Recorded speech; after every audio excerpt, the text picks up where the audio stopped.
Amerika Serikat, negara yang sering bicara soal demokrasi, keadilan, dan hukum internasional.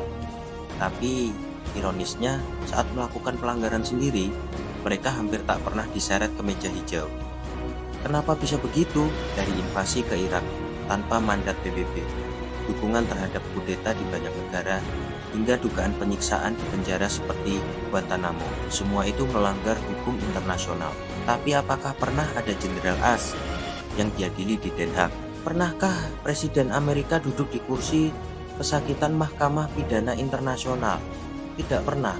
Pertama, AS tidak mengakui. ICC Mahkamah Pidana Internasional adalah lembaga yang menyidang kejahatan perang, genosida, dan kejahatan terhadap kemanusiaan. Tapi AS bukan anggota ICC. Mereka menandatangani Statuta Roma pada 2000, lalu menarik diri pada 2002 Presiden George W. Bush, bahkan menandatangani American Service Members Protection Act yang mengizinkan AS menggunakan kekuatan militer untuk membebaskan warga AS jika ditahan ICC. Saking ekstremnya, undang-undang ini dijuluki The Hague Invasion Act. Kedua, hak veto di PBB AS adalah anggota tetap Dewan Keamanan PBB. Artinya, mereka punya hak veto. Setiap kali ada resolusi yang bisa merugikan kepentingan AS, mereka tinggal veto dan batal.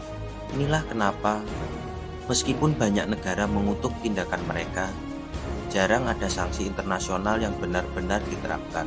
Ketiga, kekuasaan global Amerika bukan sekadar negara kuat. Ia adalah pengendali ekonomi, militer, dan informasi global. Banyak negara takut atau bergantung secara ekonomi sehingga enggan menantang ACC secara hukum. Apalagi pengadilan internasional seringkali beroperasi di bawah tekanan politik. Keempat, standar ganda dalam hukum internasional.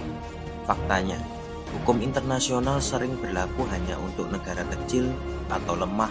Lihat bagaimana pemimpin negara Afrika bisa diadili, tapi pemimpin negara adidaya selalu lolos.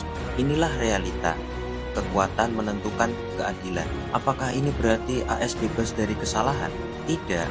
Tapi selama sistem dunia dikendalikan oleh negara kuat, keadilan akan tetap bersifat selektif. Kalau hukum hanya tajam ke bawah dan tumpul ke atas, itu bukan hukum. Itu alat kekuasaan.